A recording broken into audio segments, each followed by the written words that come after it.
इन दिनों व्यस्त होने के कारण मुझे कहानी लिखने का समय नहीं मिल पाया, उसके लिए हो सके तो माफ कीजिएगा।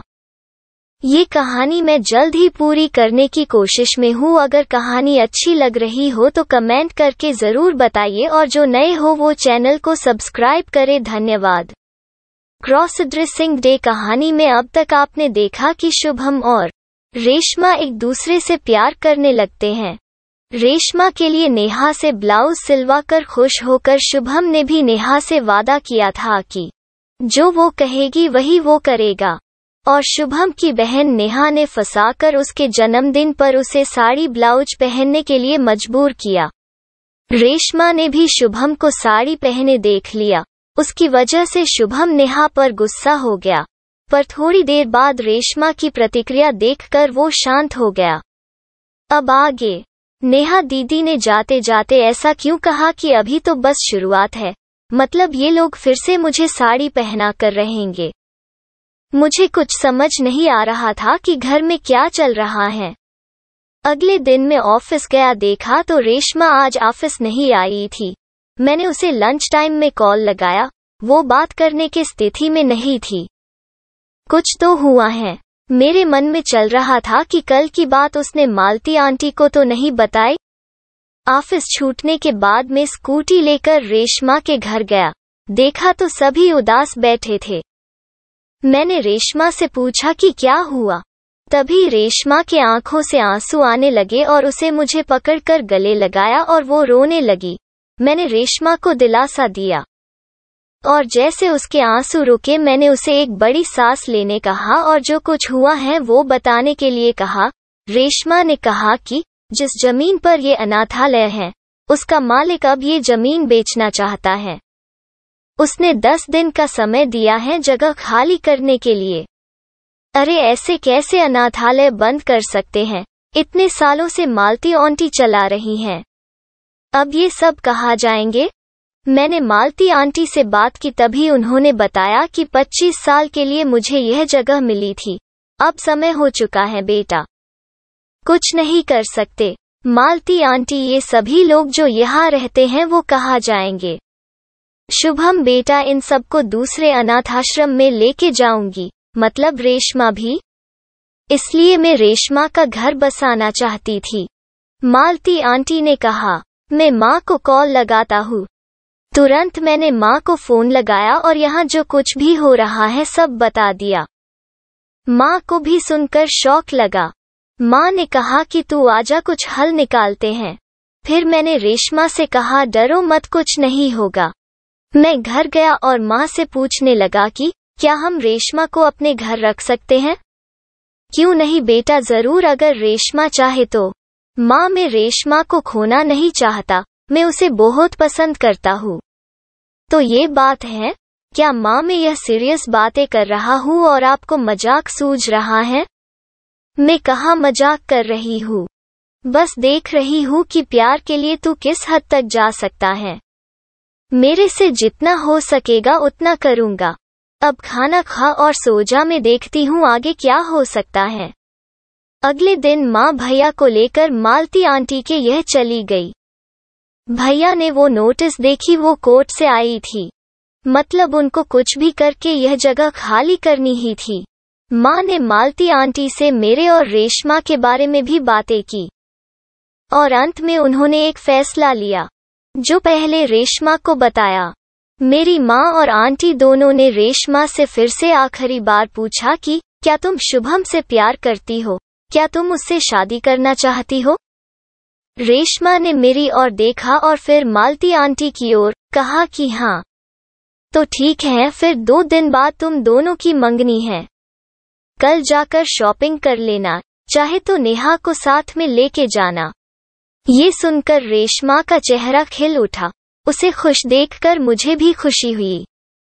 और एक बात मालती आंटी ने रेशमा को बताई कि मंगनी के बाद तुम वही रहोगी। ये सुनकर रेशमा रोने लगी। कुछ भी हो, माँ जैसा प्यार दिया था रेशमा को, आंटी खुद चाहती थी कि रेशमा खुद के पैरों पे खड़ी हो जाए और उसका घर बस जाए। रेशमा ने रोते हुए पूछा कि आप कह जाओगी फिर? मैं भी सभी के साथ दूसरे आश्रम में रहूंगी, चल अब रुला मत, ये खुशी का वक्त है, परसों तेरी मंगनी है, मुझे तैयारी करनी है। माँ ने कहा, ठीक है फिर अब हम चलते हैं। कल ऑफिस के बाद तुम दोनों नेहा के साथ चले जाना। अगले दिन रेशमा और मैं ऑफिस के बाद सीधा मार्केट चले गए। नेहा दीदी पहले ही वहां थी। उसे मार्केट के बारे में पता था। पहले हम रेशमा के लिए कपड़े खरीदने का सोचा। एक दुकान में हम गए, थोड़ी पॉश दुकान थी। मैंने दीदी से धीरे कहा कि दीदी अपना बजट कम है, इतनी हाई-फाई दुकान में क्यों लेके आई? चुप बैठ, माँ ने कहा है यही से लेने, तो ठीक है। रेशमा भी चौंक गई दुकान देखकर। महंगे महंगे ड्रेस लगे थे डिस्प्ले पर। दीदी ने दुकानदार से कहा कि अच्छी सी साड़ी दिखाना। मैंने धीमी आवाज में कहा, दीदी लहंगा चोली लेते हैं ना? ठीक है तेरे लिए लेते हैं, पहनेगा ना? तभी बाजू में रेशमा हंसने लगी। तभी वहां दुकानदार ने 7-8 साड़ियां दिखाए, उनमें से एक भी दीदी को पसंद नहीं आई। दीदी कुछ साड़ियां लेकर रेशमा के कंधे पर लगा के देखती रही। आधे घंटे बाद आखिरकार एक साड़ी पसंद आई। रेशमा को भी वो साड़ी पसंद आई। फिर दीदी ने रेशमा को ऊपर से वही साड़ी बांधकर देखी, अच्छी दिख रही थी। दीदी ने वो साड़ी पैक करने के लिए कहा। तभी दुकानदार बोला, और कुछ चाहिए आपको? लहंगा चोली, वेडिंग साड़ी। तभी वो दोनों मेरी ओर देखने लगी। मैं उस दुकान से बाहर निकल पड़ा। पैसे देने के लिए मैं फिर से अंदर आया, देखा तो दीदी ने सारे पैसे दे भी दिए। दीदी आपके पास कहाँ से पैसे आए? मेरा मतलब माँ ने दिए हैं, कहा कि अच्छे से शॉपिंग करवाना दोनों की। अब मेरी बारी थी कपड़े लेने की। हम देख रहे थे कि कौन सी दुकान में जाए। एक काम करते हैं शुभम, तुम्हारे लिए भी एक अच्छी सी साड़ी लेते हैं। क्या कहती हो रेशमा? नाइस आइडिया नेहा दी। चुप बैठो आप दोनों, इस बार में नहीं फंसने वाला। तभी एक दुकान में गए। समझ नहीं आ रहा था कि कौन से टाइप के कपड़े ले। तभी नेहा दीदी ने रेशमा को ली हुई साड़ी दिखाई और कहा, इस पर मैच हो जाए ऐसा कुछ दिखाना। और एक ड्रेस हमने पसंद किया और पैसा देकर मैंने रेशमा को घर छोड़ा और घर गया। हो गई शॉपिंग? माँ ने पूछा। हाँ माँ, नेहा दीदी कब की आ चुकी थी और उसने रेशमा का ब्लाउज भी सिलना शुरू किया था। अगले दिन हमारी मंगनी जो थी, हम दोनों ने ऑफिस के दोस्तों को भी नहीं बताया और उस दिन छुट्टी ले ली। मंगनी का छोटा सा फंक्शन रखने का सोचा था, वो भी हमारे घर। मालती आंटी भी इससे सहमत थी। अगले दिन 10 बजे आंटी और रेशमा हमारे घर आए। तब तक मैंने और भैया ने घर को फूलों से सजाया था। मेकअप करने के लिए रेशमा को नेहा दीदी के रूम में लेके गए। दीदी की सहेली को मेकअप करने बुलाया था। 12 बजे तक सभी तैयार था। पंडित जी भी आ चुके थे। पहले रेशमा को बुलाया गया। रेशमा ने मालती आंटी के पैर छूकर पंडित जी के सामने जाके बैठी और पंडित जी ने मंत्र कहना शुरू किए। फिर मुझे बुलाया गया। अपने माता पिता का आशीर्वाद लेके रेशमा के बाजू में जाके बैठ गया। सच में बहुत खूबसूरत लग रही थी। थोड़ी देर बाद हमने एक दूसरे को अंगूठी पहनाई, उसके बाद मीठा खिलाया और सभी ने तालियां बजाकर उस पल का आनंद लिया। इस तरह से हम दोनों की मंगनी हो गई। फिर सभी हमारे साथ फोटो खींची, खाना खाया। मालती आंटी ने पूछा को शादी की डेट अभी निकाले। पंडित जी ने हम दोनों की कुंडली देखकर बताया कि इस साल एक ही मुहूर्त है। सभी चौंक गए ये सुनकर, एक मुहूर्त कैसे हो सकता है? तभी माँ ने पूछा क्या तारीख है? पंडित जी ने कहा कि 31 मार्च, इस दिन शादी होनी चाहिए। फिर मैंने पूछा कि नहीं तो क्या होगा? पंडित जी कुछ कह नहीं रहे थे। मैं आपकी माँ से बात करूंगा। अरे ऐसे कैसे, दूसरी कोई और डेट होगी ना? मैं थोड़ा गुस्सा हुआ था। तभी रेशमा मेरे पास आई। क्या हुआ आपको, उस दिन क्या दिक्कत है? फिर मैंने कुछ नहीं कहा। माँ ने पंडित जी को दक्षिणा दी और जाने के लिए कहा। सभी फिर हाल में बैठे। माँ ने कहा शादी 31 मार्च को ही होगी, कोई कुछ भी कहे। पर माँ ये कैसे हो सकता है, क्या नहीं हो सकता है? रेशमा और मालती आंटी होने के कारण मैं खुलकर बात नहीं कर पा रहा था। मतलब उस दिन तो क्रॉस ड्रेसिंग डे मनाया जाता है। मुझे कुछ समझ नहीं आ रहा था कि अब आगे क्या होगा। देर हो रही थी। मालती आंटी अब घर के लिए निकल पड़ी और रेशमा से कहा कि आज से तुम्हें यही रहना है। वो रोने लगी और दोनों ने एक दूसरे को गले लगाया। आंटी ऑटो से चली गई। आज से रेशमा हमारे ही घर में रहेगी, माँ ने आंटी से बात करी थी। रेशमा हमारे ही घर की मेंबर बन गई और मैं भी बहुत खुश था। चलो अब सभी कपड़े बदल लो और थोड़ा आराम कर लो, माँ ने कहा। दीदी रेशमा को खुद की रूम में लेकर गई और मुझे उसका सारा सामान लेके आने के लिए कहा गया। मतलब रेशमा नेहा दीदी के साथ रहेगी। मैंने सोचा था कि मेरे रूम में रहेगी।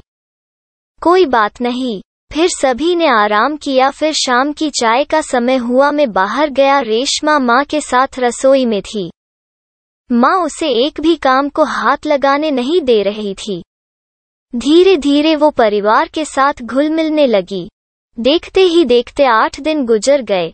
सभी मालती आंटी से मिलने चले गए। वो आज दूसरे आश्रम में जाने वाली थी। सभी ने उनको गले लगाया और रेशमा भी रोने लगी। अरे बेटा ऐसे रो मत, मैं ज्यादा दूर नहीं जा रही। कभी मिलने का मन किया तो आ जाना और अपने नए परिवार को हमेशा खुश रखना। मालती आंटी ने जाते जाते मेरी माँ से कहा कि संभाल लेना, मेरी बेटी को हीरा है वो मेरे लिए। माँ ने उन्हें दिलासा दिया, आप उसकी कोई चिंता ना करें। मालती आंटी वहां से गाड़ी में बैठकर चली गई। उसके बाद हम भी घर चले आए। रात को हम सभी साथ में बैठे। रेशमा भी वही थी। फिर मैंने शादी की तारीख बदलने के लिए कहा। तभी माँ बोली कि शादी तो उसी दिन होगी। पर माँ उस दिन तो पता है ना क्या है। रेशमा होने के कारण मैं बता नहीं सका। तभी माँ बोली, वो भी अब इस परिवार का हिस्सा है, उसे भी पता होना चाहिए। रेशमा थोड़ी कंफ्यूज दिख रही थी। उसे पता नहीं कि किस बारे में बात हो रही है। फिर माँ उस दिन कैसे शादी हो सकती है? क्यों नहीं हो सकती? महिलाएं तो उस गेटअप में होगी ना। तो क्या हुआ, हम सिर्फ घर में ही शादी मनाएंगे, बाहर वाला कोई नहीं रहेगा। तभी नीलिमा भाभी बीच में बोली, फिर तो मजा आएगा। मैं अभी भी समझ नहीं पा रहा हूँ। मतलब उस दिन क्या होगा, मुझे जरा बता दोगी? उस दिन तू दुल्हन बनेगा और रेशमा दूल्हा। और मैंने पंडित जी से बात की है कि ऐसा मुमकिन है। तुम्हारे कुंडली में दोष होने के कारण ये सब करना पड़ रहा है। ये ठीक नहीं है माँ। ये तो गलत है। तूने ही कहा था ना कि रेशमा से शादी करने के लिए कुछ भी कर सकता है। रेशमा को ये सब सुनकर बड़ा शौक लगा रहेगा। ये सब अजीब बातें सुनकर पता नहीं वो क्या सोच रही होगी। अब लगता है मेरे पास दूसरा कोई पर्याय नहीं था। मैंने उसे स्वीकार किया क्योंकि मैं चाहता था कि हम दोनों की जल्द से जल्द शादी हो जाए। ठीक है, मैं तैयार हूँ। सभी खुश हो गए। सभी अपने अपने कमरे में सोने चले गए। अगले दिन सुबह में ऑफिस के लिए उठा, देखा तो रेशमा कब की तैयार होके रसोई में माँ के साथ खाना बना रही थी। मैं नहा धोकर चाय पी ली और रेशमा और मैं पहली बार स्कूटी से ऑफिस जा रहे थे। गाड़ी चलाते वक्त बात करने का मौका नहीं मिला। ऑफिस गए, लंच ब्रेक हुआ और हम कैंटीन में मिले। रेशमा ने आते ही सवालों की फायरिंग शुरू करी। अरे रुको रुको, जरा सांस तो लो। क्या शुभम जी, आपने मुझे ये क्यों नहीं बताया? मेरा मतलब ये क्रॉस ड्रेसिंग सुनने में अजीब लग रहा है। नेहा दीदी ने मुझे सब बताया। इस दिन की घर की सारी औरतें पुरुष वेश धारण करते हैं और पुरुष महिलाओं का। देख रेशमा, मैं तुझे बताना चाहता था पर पंडित जी ने भी वही तारीख निकाली। अब माँ ने कहा तो कहा, फिर अब क्या होगा? देख, डरने की कोई बात नहीं है, एक दिन का काम है सिर्फ। और मुझे पता है कि तुम्हारे लिए आसान नहीं होगा, मेरे लिए भी नहीं था। पिछले साल वो अनारकली ड्रेस मैंने इसी दिन पहनी थी। सच में? हाँ रेशमा, मुझे भी पिछले साल से ही पता चला है कि मेरा परिवार ऐसा दिन मनाता है और इस दिन बहुत मजा भी आता है। मम्मी सबका ख्याल रखती हैं, तुम्हारा भी रखेगी। अगर तुम ये करना नहीं चाहती तो। किसने कहा कि मैं ये करना नहीं चाहती? मतलब तुम्हें कोई ऐतराज नहीं है? नहीं तो मैं तो आपको दुल्हन की रूप में देखना चाहती हूँ। उस दिन भी आपने मुझे नहीं बताया, नहीं तो मैं आपका जन्मदिन मिस कर देती। अच्छा हुआ नेहा दीदी ने मुझे कॉल किया। अब मेरे पास दूसरा कोई ऑप्शन नहीं था। मैं नहीं चाहता था कि तुम मुझे साड़ी पहने देखो, नहीं तो पता नहीं तुम मेरे बारे में क्या सोचती। क्या सोचती मैं? मतलब मैं मर्द नहीं हूँ ऐसा कुछ। साड़ी पहनने से किसी का जेंडर थोड़ी ना बदल जाता है। हाँ पर रेशमा कुछ भी कहो, साड़ी में कुछ तो बात है जो मैंने उस दिन पहनी थी तभी महसूस की। कौन सी बात? यार मैं बता नहीं सकता, छोड़ो ये सब बातें। मैं कहाँ से कहाँ चला गया। कोई बात नहीं, अपनी शादी पर आप साड़ी ही पहन लो और बताओ क्या महसूस किया। तुम भी ना अब भाभी जैसे बोलने लगी हो। तभी पीछे से 3-4 दोस्त आए।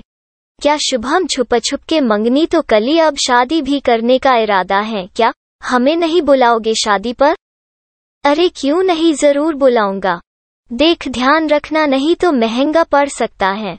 शादी तो 2 महीने बाद है और इस दिन इन्हें कैसे बुलाऊं? सब मुश्किल हो गया था। ऑफिस छूटने के बाद हम घर गए, फ्रेश होकर चाय ली। चुस्की लेते हुए मैंने माँ से पूछा कि माँ मुझे जानना है कि ये शादी जायज तो होगी ना? मेरा मतलब फिर उसके बाद हम दोनों एक कमरे में रह सकते हैं? हाँ क्यों नहीं, पर मंगलसूत्र तो तेरे गले में होगा, तो तुझे कोई ऐतराज नहीं है तो मुमकिन है। मतलब मेरे गले में कैसे मंगलसूत्र? दुल्हन तो तू ही रहेगा ना, फिर मंगलसूत्र भी तुझे ही पहनाया जाएगा। क्या? ठीक है, सिर्फ एक दिन की बात है ना, मुझे कोई दिक्कत नहीं है। एक दिन नहीं, तुझे कुछ दिन तक मंगलसूत्र पहनना पड़ेगा, क्योंकि तेरे गले में वो पूरे रीति रिवाज करके पहनाया जाएगा, तो उसे ऐसे ही नहीं उतारा जा सकता। मैंने पंडित जी से बात कर ली है और उन्होंने अच्छा उपाय बताया है। उन्होंने कहा कि आपके बेटे को कम से कम 15 दिन के लिए ऐसे श्रृंगार करे रहना पड़ेगा, उसके बाद एक पूजा रखकर तुम फिर से अपने नॉर्मल कपड़ों में रह सकते हो। ये ठीक नहीं है। आप लोग जानबूझकर ये सब कर रहे हो। मुझे ऐसे देखकर माँ नाराज हो गई और माँ ने मेरी तरफ देखना ही बंद किया, जैसे वो मुझे सुन भी नहीं रही थी। शायद मेरी बातों का उन्हें बुरा लगा। अब क्या करूं, कुछ समझ नहीं आ रहा। मुझे लगता है मेरे भाग्य में यही सब है। मुझे उसका हंसते हुए स्वीकार करना पड़ेगा। रात को मैंने सभी को बताया कि ठीक है, आप लोग जैसा चाहते हैं वैसा ही होगा, मैं तैयार हूँ। तभी मेरी माँ ने कहा कि देख बेटा, कोई जबरदस्ती नहीं है। अगर तू ऐसा नहीं चाहता तो मैं पंडित जी से कह दूंगी। नहीं माँ, अभी शादी तो उसी दिन होगी, चाहे मुझे साड़ी पहननी पड़े या फिर lehenga choli. Oh my God, lehenga choli, nice idea देवर जी। हाँ भाभी, अब मुझे रेशमा की पत्नी बनकर ही क्यों ना रहना पड़े, मैं तैयार हूँ। क्या बात है, ये हुई ना बात।